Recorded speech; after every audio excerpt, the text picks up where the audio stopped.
మేలుకైనను కీడుకైనను కలిమి యందును లేమి యందును ఆరోగ్యముందును అనారోగ్యముందును నిన్ను ప్రేమించి సంరక్షించుటకై నా భర్తగా పెళ్లి చేసుకుంటున్నాను.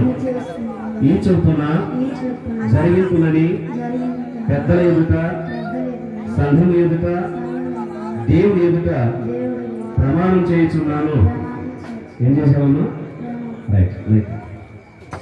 ఇప్పుడు పెళ్లి కుమారుడు సూచనగా ఈ మంగళసూత్రము తండ్రి యొక్కయు కుమారుడు యొక్కయు పరిశుద్ధాత్మ యొక్కయు పేరిట కట్టుచున్నాను, అంగీకరించము.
దయచేసి మా తండ్రి, ప్రేమ నమ్మకం కలిగిన మా దేవ సర్వాధికారి, నీకు స్తోత్రాలు చెల్లిస్తూ ఉన్నాం. ఈ 7వ తారీఖు 12వ నెల 2024వ సంవత్సరంలో ఒంటరిగా ఉన్నటువంటి అరుణ్ కుమార్ని, అలాగే ఒంటరిగా ఉన్నటువంటి మనోరంజనిని జతపరిచి ఈ వివాహ వేడుక ద్వారాగా వారిని మీరు ఆశీర్వదించి నీ సన్నిధి మాకు తోడుగా ఉంచావు.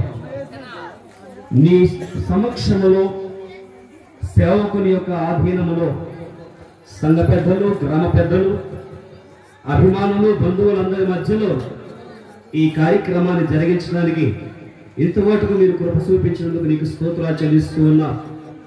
ఇక ముందు కూడా ప్రభువా, నీ లేఖనము సెలవిచ్చినట్లుగా దేవుడు జతపరిచిన వారిని మనుషుడు వేరుపరచకూడదు అని నీ లేఖనము సెలవిస్తుంది కనుక ఏ మనుషుల యొక్క మాటలు కానీ, ప్రవర్తన కానీ, క్రియలు కానీ వీరిని వేరుపరచకూడనట్లుగా వారి వివాహ నిబంధనకు గుర్తుగా కట్టిన తాళి మీరు జ్ఞాపకం చేసుకొని వీరు కలకాలము వారు జీవించిన సంవత్సరములన్నీ కూడా సుఖముగాను సంతోషముగాను ఒకరిని ఒకరు అర్థం చేసుకొని ఒకరికొకరు జీవించినట్లుగా మీరు సహాయం చేయమని, వీరి యొక్క వివాహ బంధాన్ని మీరు ఆశీర్వదించి దేవాదిగో తండ్రినైనా మీరు కృప చూపించమని 128వ కీర్తనలో రాయబడిన కుటుంబపు ఆశీర్వాద వచనము వీరి యొక్క దాంపత్య జీవితంలో మీరు నెరవేర్చమని మా ప్రభువును ప్రియరక్షకుడైన యేసుక్రీస్తు వారి పరిశుద్ధ నామములో